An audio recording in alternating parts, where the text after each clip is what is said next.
जय हिंद दोस्तों।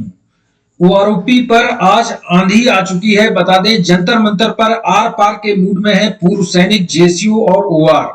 कुछ ही देर में ज्ञापन सौंपा जाएगा। 10 मांगों का ज्ञापन सरकार को सौंपा जाएगा और क्या क्या उसमें मांगे हैं इसके बारे में बात करेंगे। पहले तो बता दें कि कुछ तस्वीरें आपको दिखाएंगे जो ओआरओपी में आपको भीड़ को दर्शाती हैं। 150 से भी ज्यादा पूर्व सैनिक संगठनों ने भाग लिया है और जिसमें आप देख सकते हैं कितनी बड़ी मात्रा में भीड़ है। काफी भीड़ होने के बावजूद पुलिस ने कहा था कि केवल 2000 सैनिक, 2000 ही आंदोलनकारी ही आ सकते हैं, लेकिन बता दें इसमें आप देख रहे हैं लगभग 50,000 सैनिक आंदोलन में आया हुआ है। और ये आंदोलन जो चल रहा है इसमें ज्ञापन दिया जाएगा सरकार को।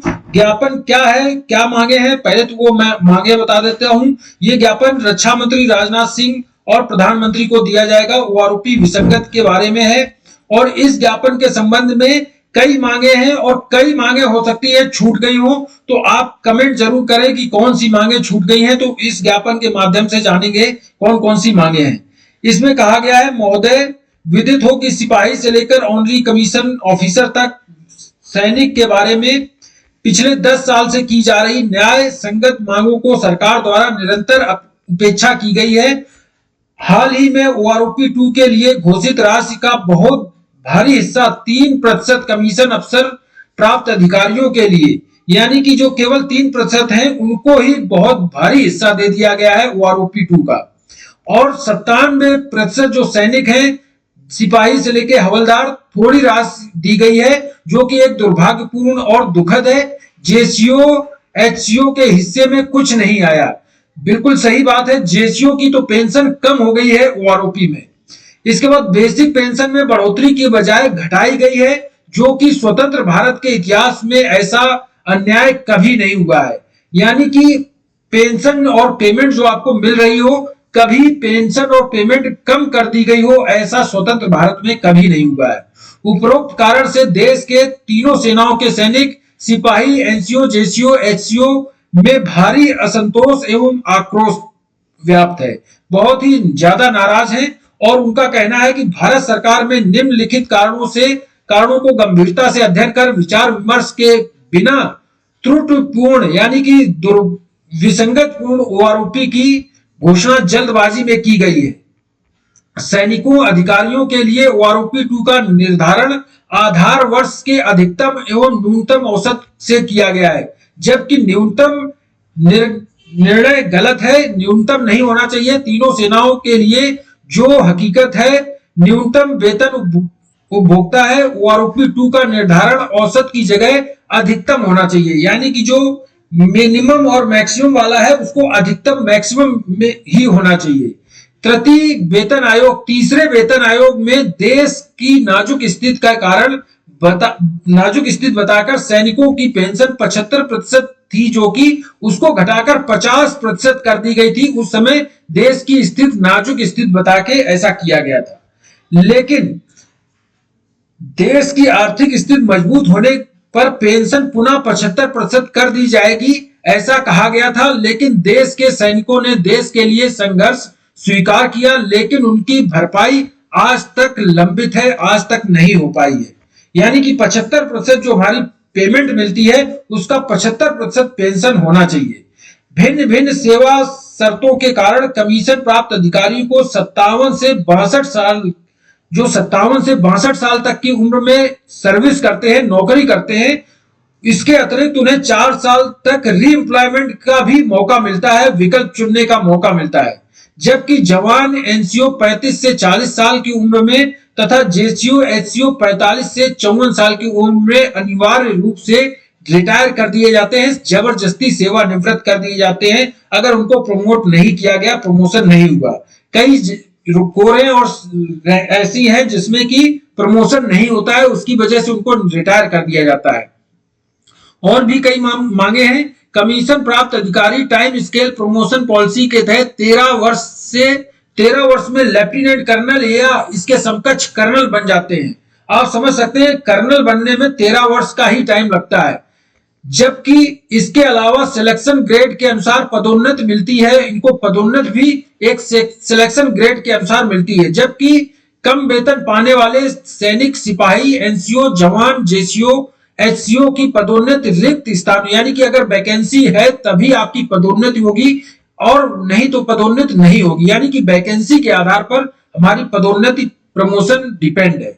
अतः उपर्युक्त योग्यता के बावजूद भेदभाव पूर्ण नीति के कारण किसी किसी कोर और रेजिमेंट में 10 वर्ष में हवलदार तो कहीं पर 18 वर्ष में सेवा काल में हवलदार बनते हैं। और मैं तो ये कहूंगा कई कई कोरें ऐसी हैं, जैसे कि आर्मी में सिग्नल कोर ऐसी है जिसमें ड्राइवर ट्रेड के 22 साल सर्विस करने वाले नायक ही रहते हैं, हवलदार बनते ही नहीं, इस वजह से उनको रिटायर कर दिया जाता है। इसी तरह जेसीओ बनने के लिए 24 वर्ष या अधिक वर्ष लगते हैं। रिक्तियां न होने पर बहुत से सैनिक जेसीओ बनने व ख्वाब ही भूल जाते हैं, यानी कि जेसीओ बनने का ख्वाब भूल जाते हैं, क्योंकि प्रमोशन ही नहीं होता है, प्रमोशन होता नहीं है, तो इसलिए वो जेसीओ बन नहीं सकते हैं और परिणाम स्वरूप सैनिक के मनोबल को गिराता है। इसका दुर्भाग्य यह है कि पदोन्नति न मिलने से सैनिकों को निश्चित रूप से अनिवार्य रूप से रिटायर कर दिया जाता है, सेवानिवृत्त कर दिया जाता है, ना चाहते हुए भी उनको सेना से बाहर का रास्ता दिखा दिया जाता है। अधर में जीवन अंधकार में हो जाता है, यानी कि उनका जीवन अंधकार में हो जाता है। अगर प्रमोशन नहीं हुआ तो उनकी सारी प्लानिंग फेल हो जाती है और वो रिटायर होके आधी पेंशन पर घर आ जाते हैं। वाई और जेड ग्रुप को मिलाया गया था क्योंकि वेतन निर्धारण जेड ग्रुप के पे स्केल के आधार पर किया जाना चाहिए था, जो कि जेड ग्रुप के आधार पर किया गया था, जो कि वाई ग्रुप के आधार पर करना चाहिए। तो जेड और एक्स ग्रुप को मिलाया गया था, वो भी गलत किया गया था। अगर मिलाना था तो वाई ग्रुप के आधार पर इनको पे स्केल देना चाहिए था। केंद्र व राज्य की सिविल सेवा के तृतीय श्रेणी के तीसरे दर्जे के जो कर्मचारी होते हैं वो पदोन्नति होकर उनकी प्रमोशन होकर क्लास ए तक पहुंच जाते हैं, ग्रुप ए तक पहुंच जाते हैं। लेकिन सेना में ऐसा नहीं है। सेना में अंग्रेजी प्रथाएं चल रही हैं, जो कि अंग्रेजों ने बनाई थी कि आप अगर सिपाही से भर्ती होते हैं तो आपको हवलदार तक ही प्रमोट किया जाएगा। कुछ है जो कि जेसीओ बन पाते हैं, यानी कि आपको क्लास 1 ऑफिसर का पदोन्नति नहीं होती है। तो ये एक बहुत बड़ी विसंगति है। अब सेना में अंग्रेजी प्रथा का अंत हो रहा है, तो इसको भी, इस अंग्रेजी प्रथा को भी खत्म करना चाहिए। और भी मांगे हैं। मिलिट्री सर्विस पे का मेन मुद्दा है और इसका मेन मुद्दा जो है ये दिल्ली हाईकोर्ट में केस भी चल रहा है। इसमें दिल्ली हाईकोर्ट में एक सहमति भी जताई है कि बिल्कुल सही है कि एमएसपी कठिन परिस्थितियों के आधार पर मिलती है। इसमें कहा गया है कि वेतन, एमएसपी वेतन बल्कि अत्यंत कठिन परिस्थितियों में दुर्गम स्थानों में सेवा करने वाले सैनिकों को के लिए दिया जाता है, रियायत है, ये कंसेशन है, ना कि कोई पे स्केल है या कोई अलाउंस है, ये कंसेशन है। अतः एमएसपी की राशि सिपाही से लेकर जनरल तक समान होनी चाहिए। एमएसपी की राशि बिल्कुल समान होनी चाहिए, क्योंकि ये कठिन परिस्थितियों के आधार पर निर्धारित होती है, ना कि ये कोई अलाउंस है और ना ही ये कोई पे है। हकीकत में कमीशन प्राप्त अधिकारियों के लिए जिन्हें जीवन का कम खतरा है, आपने देखा होगा सबसे कम अगर किसी को खतरा है तो ऑफिसर को है, क्योंकि वो अपने पीस एरिया पीछे रहते हैं और जो जवान और जेसीओ होते हैं वो फ्रंट लाइन में होते हैं। लेकिन आपने देखा होगा जिनको कम खतरा है उनको 15,500 रुपए एमएसपी, और नर्सों को जिनको युद्ध के मैदान से कोई लेना देना नहीं है, कोई उनको ऐसी परिस्थिति से निकलना भी नहीं है, उनको 10,500 दिया जाता है। सिपाही जेसीओ को बहुत ही कम 5200 रुपए दिया जाता है, जो सबसे ज्यादा इसके हकदार हैं एमएसपी के। क्योंकि एमएसपी का खतरा सबसे ज्यादा अगर देखा जाए सेना में खतरा है तो जेसीओ जवान को है। अगर एमएसपी दी जाती है तो सबको बराबर दी जानी चाहिए। वैसे तो एमएसपी के असली हकदार जेसीओ और जवान हैं।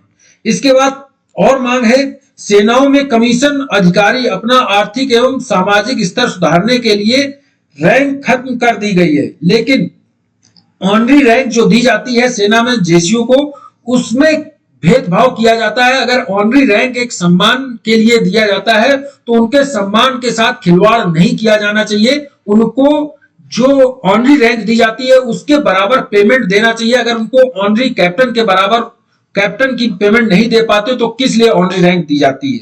ऑनरी रैंक का मतलब यह है कि उनको उस रैंक के बराबर पेमेंट दी जानी चाहिए। तो ये भी मांग है। इसके बाद और भी कई मांगे हैं जो कि आगे मैं दिखाता हूं, 75% पेंशन की बहाली से 60 से 62 साल तक की उम्र में जो सेवा करते हैं उनके लिए दिया गया है कि उनको इसका लाभ नहीं देना चाहिए। और बता दें कि जो 35 से 34 साल 35 से 54 साल की सेवा करते हैं उनको ओआरओपी का कुछ लाभ नहीं मिला है। ओआरओपी 2 में जो रैंक वेटेज देना चाहिए था वो देना नहीं दिया गया है, जिससे उनकी पेंशन में कोई बढ़ोतरी नहीं हुई है, चाहे एनसीओ हो, सिपाही हो, ओआर हो, जेसीओ हो, एससीओ हो। 17/1/2013 में वर्णित था कि रैंक वेटेज दिया जाएगा और उसको लागू नहीं किया गया है ओआरओपी 2 में। इसके बाद पदोन्नति नीति में भी बदलाव किया जाना चाहिए। ओआर और जेसीओ को भी इसमें पदोन्नति नीति में बदलाव करना चाहिए, जिससे कि वो आगे अपनी सर्विस बढ़ा सके, जिसमें उनकी सर्विस बढ़ सके। इसके बाद बता दें कि वाई और जेड ग्रुप के बारे में पे स्केल के बारे में कहा गया है, इसकी विसंगत को दूर करना चाहिए। और इसमें एमएसपी के बारे में दोबारा एक चीज और कही गई है कि एमएसपी की मांग जो कि दिल्ली हाईकोर्ट में पेंडिंग है, इसको जल्द से जल्द पूरा किया जाए। अगर दिल्ली हाईकोर्ट से केस जीतने के बाद पूरा किया जाता है तो क्या मतलब ऐसी सरकार का। इसके बाद पे मैट्रिक्स में 3 का गुणांक यानी कि आपका जो फिटमेंट फैक्टर है वो कम से कम 3 का गुणांक होना चाहिए, 2.5 से हटा के मल्टीप्लाई 3 होना चाहिए, जिससे कि जो ओआरओपी की विसंगति है वो सभी, चाहे प्रीमेचर रिटायर हुए हों या फिर किसी भी तरह से रिटायर हुए हो, सभी को इसका लाभ मिलेगा। फैमिली पेंशनर्स को भी इसका लाभ मिलेगा। इसके बाद उन्होंने कहा है कि सभी रैंकों को एक एक्स्ट्रा वेटेज मिलना चाहिए। जो पे मैट्रिक्स है, जैसे सिपाही को 3 मिलता है उसको 4 मिलना चाहिए, और एक अगर पे लेवल बढ़ा दिया जाएगा तो ऑटोमेटिक आपकी पेंशन में बढ़ोतरी हो जाएगी। दूसरी बात इसमें कही गई है, जो प्रीमेचर रिटायर हुए हैं न्यूनतम गारंटी पेंशन के तहत 1/1/2016 के अनुसार अगर उनको न्यूनतम बेसिक गारंटी दे दी जाती है तो प्रीमेचर को भी इसमें रिटायरमेंट में लाभ मिलेगा, चाहे प्री 2016 के हों या पोस्ट 2016 के रिटायरमेंट हो। इसके साथ भी भेदभाव हुआ है, इसको भी समाप्त करना चाहिए। तो इस तरह की मांगे रखी गई हैं पूर्व सैनिक संगठनों द्वारा, और इसका ज्ञापन जो आज सौंपा जाएगा वो आज शाम तक सौंप दिया जाएगा सरकार को, और उसके बाद सरकार इस पर क्या निर्णय लेती है उसका मैं अलग से एक वीडियो बना दूंगा। इस वीडियो में इतना ही। थैंक यू, जय हिंद।